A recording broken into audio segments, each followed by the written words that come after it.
Hello YouTube viewers, welcome to my channel Science to Technology. In today's show, Computer Wednesday, we're gonna talk about a very spicy topic, 4K versus 8K. So let's dive right into it. Well, first you have to understand the core principle that I want to impart on you. Basically, point of diminishing return. Now, this puppy simply means one thing: you can keep pouring money and it will not help you. Think of it this way: let's say you bought a car, a very lowest end car that you can buy in your country legally, first hand. Let's put it X. What happens if you spend 2X? Again, you get a much better car. Now you get, let's say, what happens if you spend 10X? Again, now you have much better car with luxurious features and all that. What happens if you spend 100X? Here's the deal: you're not getting anything better than that. You are just getting same thing, more show off value, but you're not getting it's same thing. Like let's say you buy an iPhone, but what happens if you buy a gold plated iPhone?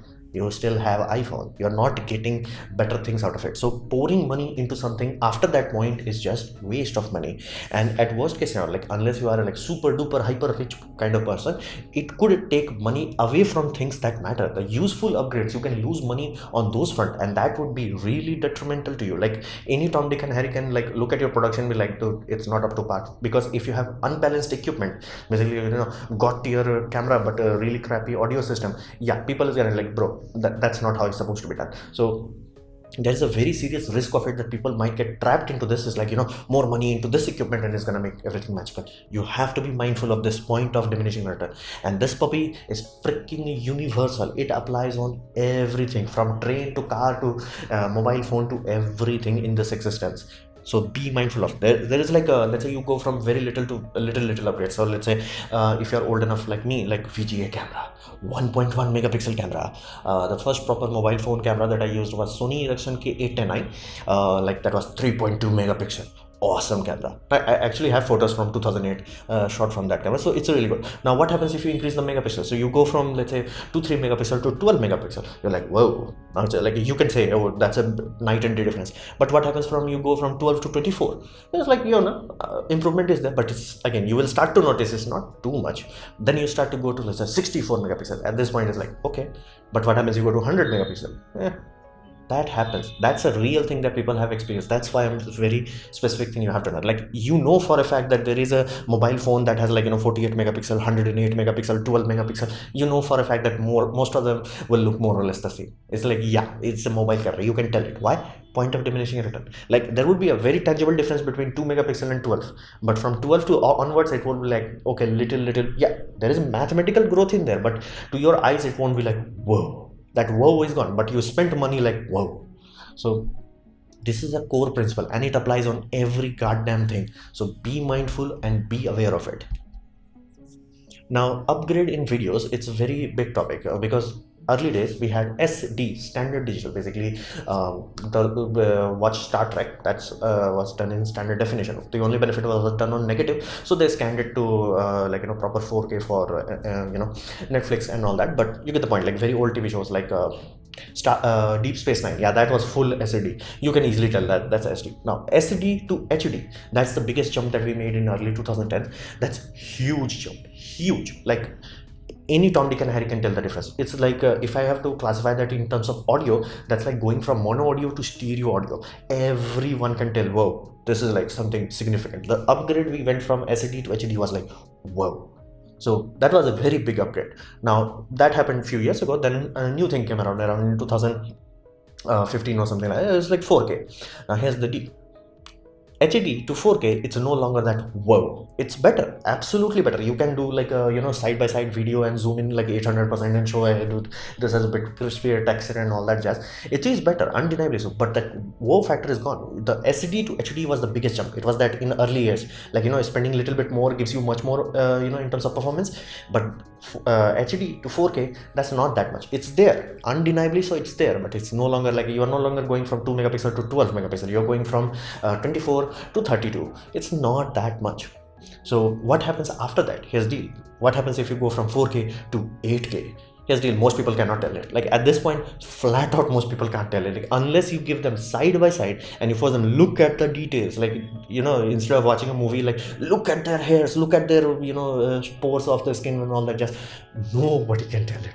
Like flat out, unless you have side by side. In side by side, it like, you know, contrast. Human brain is really good at detecting contrast, so we can detect contrast. But flat out, if you have like, you know, video file number 1, video file number 2, most people will not be able to tell. Like again, some people will, whose job it is to deal with this, they will be able to tell. But normal average consumer who is enjoying this content, not a chance. Like very little chance.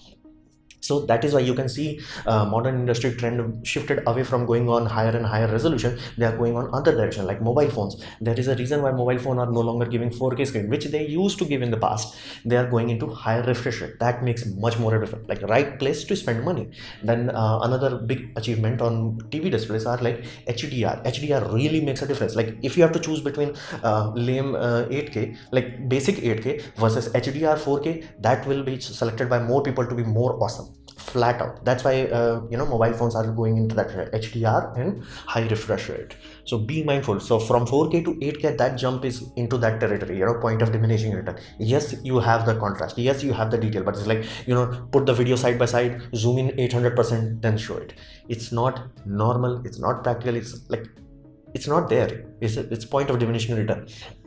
And you will not see what you will think, because you watch any commercial, they're like, you know, 4K is super ugly and 8K is like ultra awesome. That does not happen, because what people think is like, in this kind of image that you will see online is like, you know, oh, 4K is here, 8K is here, because 4K is like around 8 megapixel and 8K is 30 plus megapixel. So you will think, whoa. But again, anybody who has dealt with photography, they know for a fact that it does not scale that way. Like there is a point of diminishing return, and this puppy crossed it, like flat out crossed it.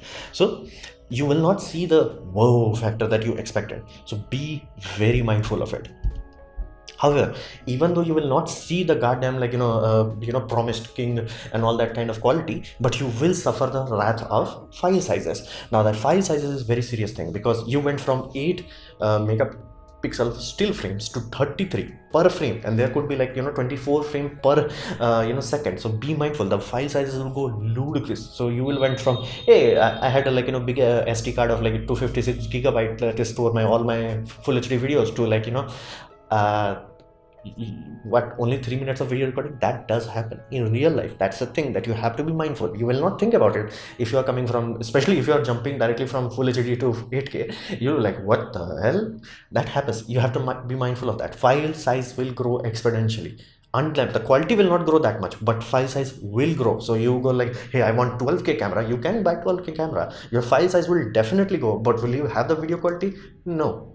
So be very mindful of that. And basically editing will also become another hell. Now if you are like me, where I do straight shoot, it's not too much of an issue, or for TV stations it's not too much an issue, because everything is direct. So but if you want to do a movie, a shoot, or anything where you're doing a lot of editing, it becomes a hell of a process, simply because proxy is just that, proxy files. It's not a real file. You're not seeing actual content. Many times it has happened with people, like, again, after you do it you know, multiple times, you will get a feel for it. It's like, hey, I thought I'm gonna, you know, increase the gain here and all that, and then when you see the final output, it's like, damn, it's not as good as I thought. It does happen. That's why we have to do these things again and again. But if you rendering times goes from, let's say, taking 4 hours to 12 hours, you can understand that, like, your whole day could be wasted simply because, yeah, you're waiting for that rendering to happen. And if you want to do quick turnaround, that's a very significant thing. Like, you can bypass the editing problem by using proxy, but you cannot bypass the rendering aspect unless you have a render farm you know, attached to you. So that is a very critical aspect that people miss. And then backup would be even more costly, because I specified file size will grow. Whether your quality grows or not does not matter, but the file size will grow. And memory card will no longer be able to record for long. That's a thing that many people are not familiar with, because again, in your mobile phone you can technically shoot 4K, technically 6K, but because those are so compressed, you think, hey dude, I'm gonna put, like, you know, 128 GB card or 512 GB you know, CFast test, but I'm cool. Here's the deal, you are barely cool for a few minutes. That's the whole reality of it. The file sizes are idiotic. Like, for 4K you need a proper NAS. Try to do 4K like a proper setup. You are you know, playing with fire at that point in time, because hard drives do die. They are a real thing, they do die. So be mindful of that. File size, wrath of file size would be absolute. You will feel it. The ludicrously long render time, you will feel it, and you have to compensate for that. So Okay, either have a ludicrously multiple thread rendering stations rendering your file, you would be really confused. It's like, why the heck, my production speed has slowed down by half, or sometimes even a quarter. So you have to be very mindful. What the heck matters? That's the one thing you have to understand.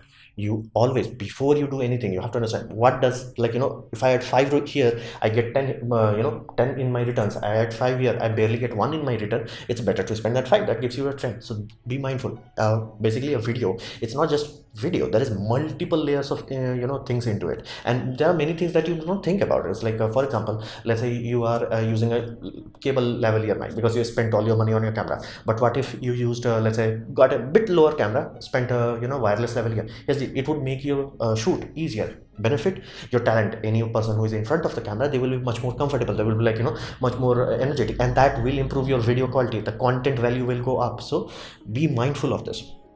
So if you have a big sensor, for example, the Daddy, so Alexa 65, it's 65 millimeter. Yes, it's like you can fit full frame inside it and still have more than enough space left. So this puppy is huge, and this camera is huge in terms of cinema industry. Like at this point in time, if you want to have a director of photography wet spant, so this is the only camera that can do that. Flat out, it's been used in Endgame, Infinity War, Joker, and Netflix TV show that everybody is like going bonkers about. Dark, I have not seen it yet, but I will see that. So you can be mindful, and please go into this site, basically Alexa's website, and they will show you how many movies have been shot on this puppy.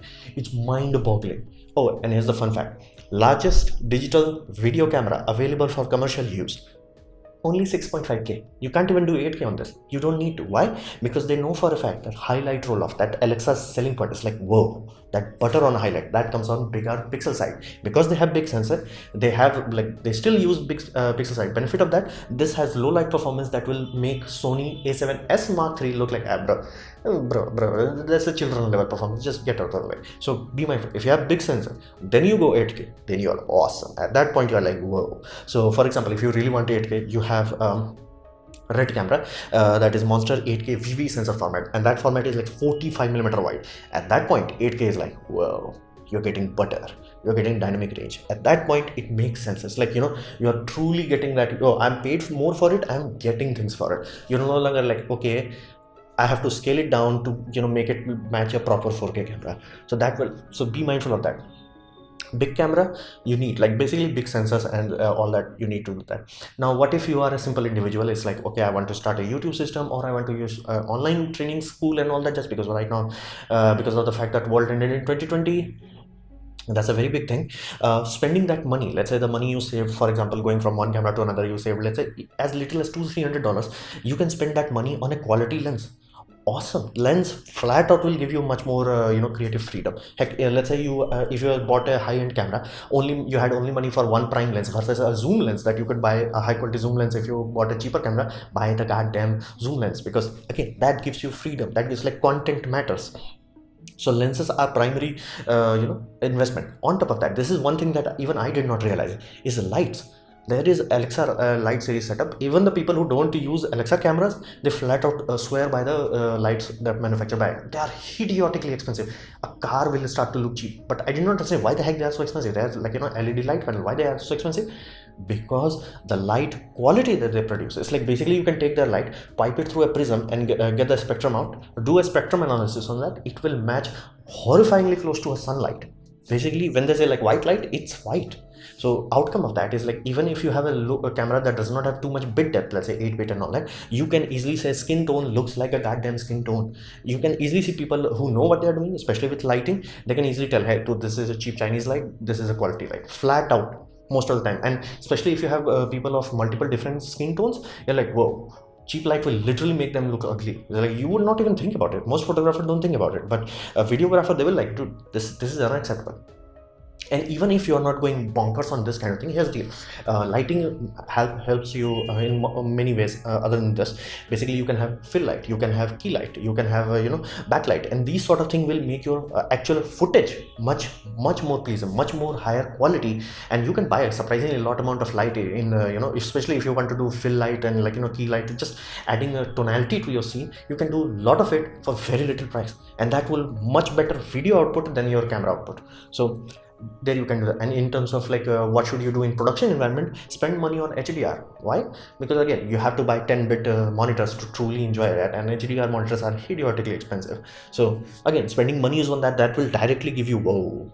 Like, you know, you want your client to say whoa, not yourself, your client. Audio, many times people are like, you know, I'm gonna get the most bonkers setup I can do that. And audio, yeah, just get the bare minimum. That's the whole point. Be mindful where you are spending that money. Audio setup and other aspects of setup that we don't think about, like slider cams. Let's say you spent all your money on your camera and you spent all the money on the lens, because again you want 8K and you need a highest resolution lens. Turns out you don't have money left for camera cranes, camera sliders, things of that nature, and that will limit your shots, and that will directly affect the outcome. Backups or file backups, because you really don't want to mess with that puppy. So be mindful, apply some rates, think about that point of diminishing return. If you have limited budget, be very thorough. It's like, dude, me going for 8K like forces me to spend so much more money. What can I buy for that money? Just think of it that way. What can I buy for that money? Can I buy extra lights for it? Can I buy quality lights for it? Can I buy proper tripods for it? All those things, they start to pile up. Ask any movie studio and all that. The camera is like no longer a super expensive part. It's like, even though they are using the most idiotically expensive camera, yeah, the drones that can fly these sort of cameras, those are very expensive. The tripods that can handle this, and like there are some tripods that like director of photography can also shoot sit on that. Like what?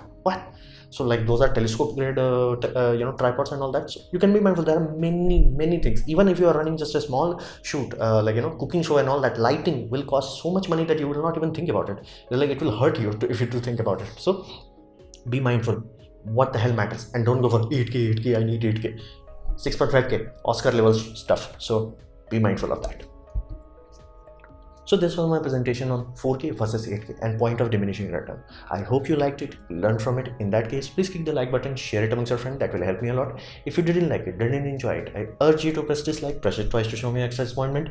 Please leave a comment because I try to reply to all of them. Subscribe, press the bell icon if you're free, and as always, thanks for watching.